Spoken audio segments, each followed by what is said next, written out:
ये तीन अलामात जिस औरत में जाहिर हो तो समझो कि मौत आने वाली है। हजरत अनहो ने फरमाया, जब औरत में ये तीन अलामात जाहिर हो जाए तो समझ जाना चाहिए कि उसकी मौत करीब आ चुकी है और 4 दिन के अंदर वो औरत मरने वाली है। बिस्मिल्लाहि रहमान इरहिम। असास इब्ने असलम कहते हैं कि हजरत इब्राहिम अली इस्लाम ने मलकुल मौत से, जिनका नाम इज़राइल है, दरियाफ्त किया कि अगर एक आदमी मशरिक में हो और दूसरा मगरिब में और दोनों का वक्त एक हो, या किसी जगह रूह कब्ज करनी हो जहां वबा फैली हो या जंग हो रही हो, तो तुम क्या करते हो? उन्होंने कहा कि अल्लाह के हुक्म से रूहों को बुलाता हूं और वह मेरी उंगलियों के दरमियान समा जाती हैं तो मैं उन्हें कब्ज कर लेता हूं। एक रिवायत यह भी है कि पूरी जमीन मलकुल मौत के लिए एक प्लेट की तरह है, वह जिसे चाहता है उसमें से ले लेता है। वाहब इब्ने मुंबा कहते हैं कि एक बादशाह ने किसी जगह जाने का इरादा किया, पहनने के लिए बेहतरीन लिबास मंगवाया, सवारी के लिए बेहतरीन सवारी मंगवाई, उस पर सवार होकर बड़ी शान शौकत और मुतकब्बिर अंदाज से निकला कि उसके नजदीक किसी आदमी की कोई अहमियत ना थी। उसी दौरान उसके पास एक बदहाल और बड़ा गंदा बाल शख्स आया और उसे सलाम किया, लेकिन बादशाह ने अपने गुरूर और तकब्बल की वजह से उसके सलाम का जवाब ना दिया। उस शख्स ने उसके घोड़े की लगाम पकड़ ली। बादशाह ने कहा कि लगाम पकड़कर तूने बहुत बड़ी गलती की है। उसने कहा कि मैं तेरे पास एक जरूरत से आया हूं। बादशाह ने कहा कि मेरे उतरने का इंतजार करो। उसने कहा कि नहीं, इसी वक्त काम है। यह कहकर उसने लगाम को जोर से झटका दिया। बादशाह ने कहा कि ठीक है, अपनी जरूरत बयान कर। उस शख्स ने कहा कि ये एक राज की बात है। बादशाह ने अपना चेहरा उसके करीब किया। उसने कान में सरगोशी की, मैं मलकुल मौत हूं। यह सुनकर बादशाह का रंग मुतगी हो गया और जबान लड़खड़ा गई। वह कहने लगा, मुझे इतनी मोहलत दे कि मैं घर वापस जाऊं और अपनी बात जरूरियत पूरी कर लूं और अपने अहले अय्याल को अलविदा कह दूं। मलकुल मौत ने कहा कि अब इसकी इजाजत नहीं। अब कभी तू अपने घर वालों को और अपने माल मता को नहीं देख सकेगा। यह कहकर मलकुल मौत ने उसकी रूह कब्ज कर ली और वह सवारी से बेजान लकड़ी की तरह जमीन पर गिर पड़ा। हजरत आमस रिवायत करते हैं कि मलकुल मौत हजरत सुलेमान अलैहिस्सलाम की मजलिस में आए और उनके साथियों में से एक को घूरने लगे।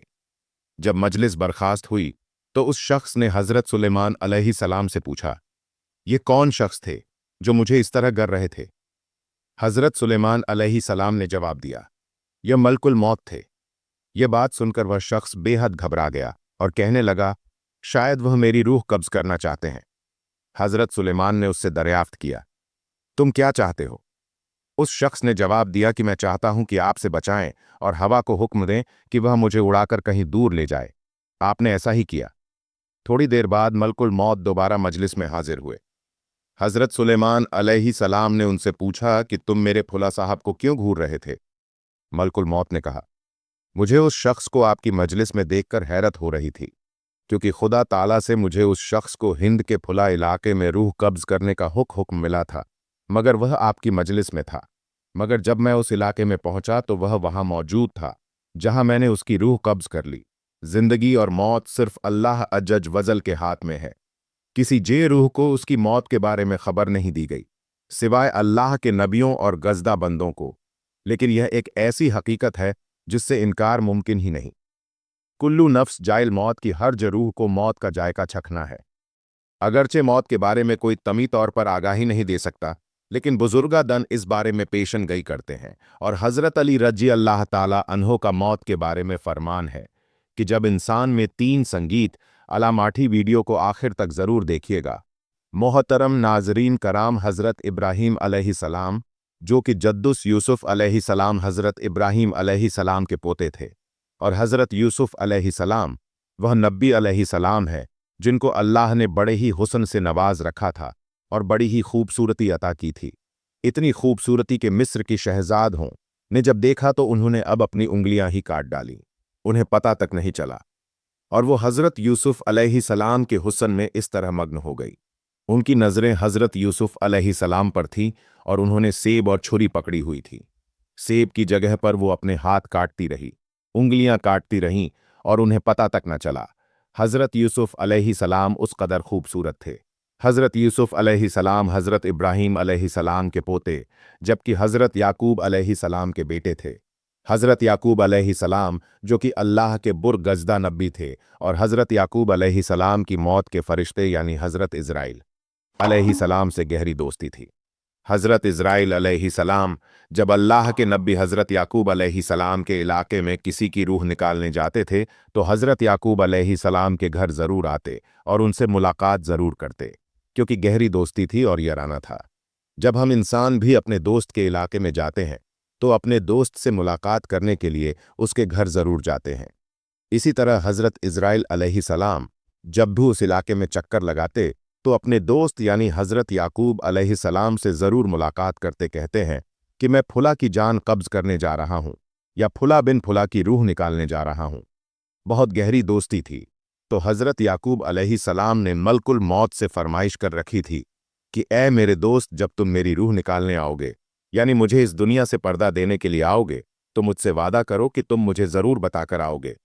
मौत के फरिश्ते ने अपने दोस्त यानी हज़रत याकूब अलैहिस्सलाम से हामी भर ली कि जब भी आपकी रूह निकालने आऊंगा तो पहले आपको इस बात से बाक करूंगा। दोनों दोस्तों के माँ बैन यह बात तय हो गई।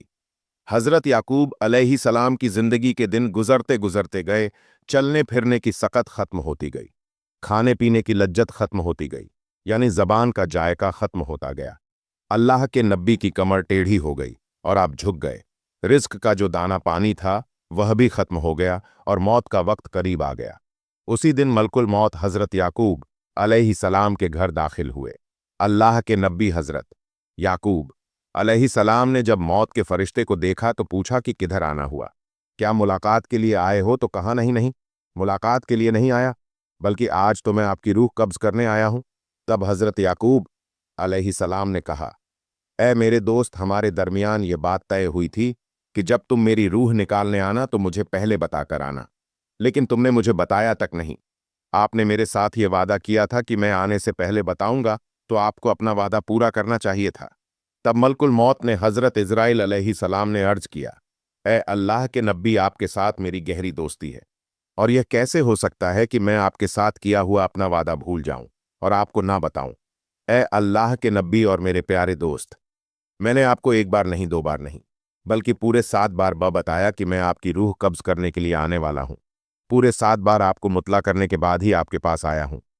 हज़रत याकूब अलैहिस्सलाम हैरान हुए और पूछा कि वह कैसे? तो मलकुल मौत ने अर्ज की, ए अल्लाह के नबी, क्या आपको याद है कि आपके इलाके में मैंने फुला बिन फुला की रूह निकाली थी और उस बूढ़े इंसान की मौत के बाद उसकी तदफीन भी आपने ही अपने हाथों से की थी? हज़रत याकूब अलैहिस्सलाम ने कहा कि जी हाँ, मुझे याद है। तो मलकुल मौत ने मजीद कहा कि आप ही के इलाके में मैंने फुला बिन फुला एक बच्चे की रूह भी निकाली थी, क्या आपको उसके बारे में भी याद है? हज़रत याकूब अलैहिस्सलाम ने फरमाया कि मुझे अच्छी तरह याद है। तब मौत के फरिश्ते ने कहा कि ए नबी, मैं सिर्फ इनकी रूह कब्ज करने ही नहीं आता था, बल्कि आपको बार बार बताने भी आता था कि आज इनकी बारी है, कल आप भी तैयार हो जाएं। आज इस बूढ़े की बारी है, आज इस बच्चे की बारी है और आज उस नौजवान की बारी है, तो कल आपकी भी बारी आने वाली है। ए अल्लाह के नबी, मैं आपको एक बार नहीं बल्कि 7 बार बता चुका हूं।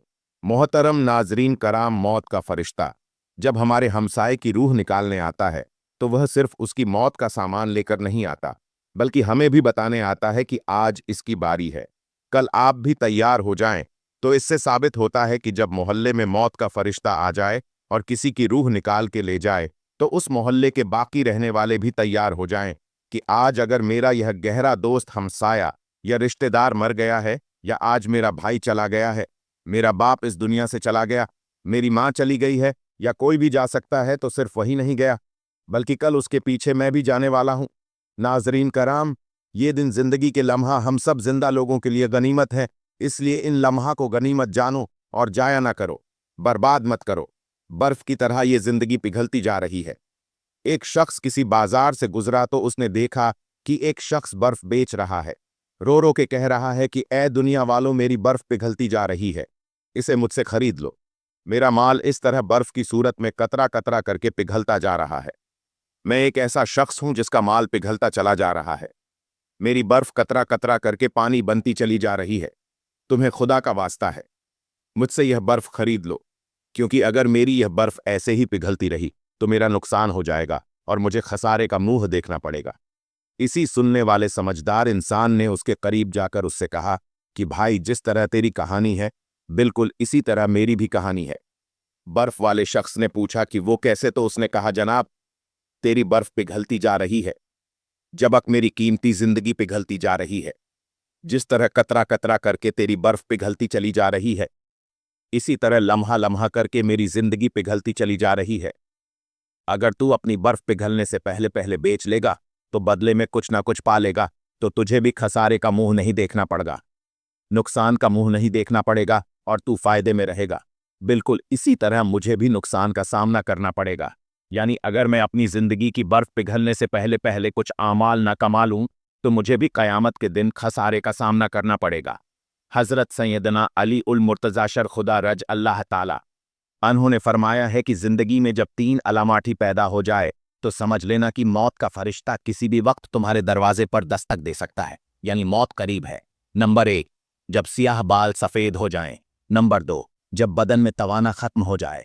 नंबर 3, जब कमर झुक जाए, यानी कमर टेढ़ी हो जाए, जिस्म में ताकत ना रहे।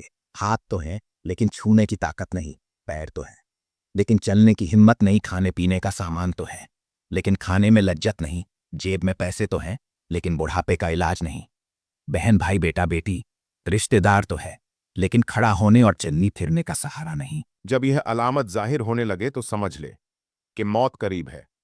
इन अलामत के जाहिर हो जाने पर इससे पहले कि हमें मौत अपने शिकंजे में लेने, हमारी रूह हमारे जिस्म को छोड़कर खालिक हाकी की तरफ रावण दवा हो जाए, हमें चाहिए कि हम अल्लाह और उसके रसूल सल्लल्लाहु अलैहि वसल्लम को राजी कर ले।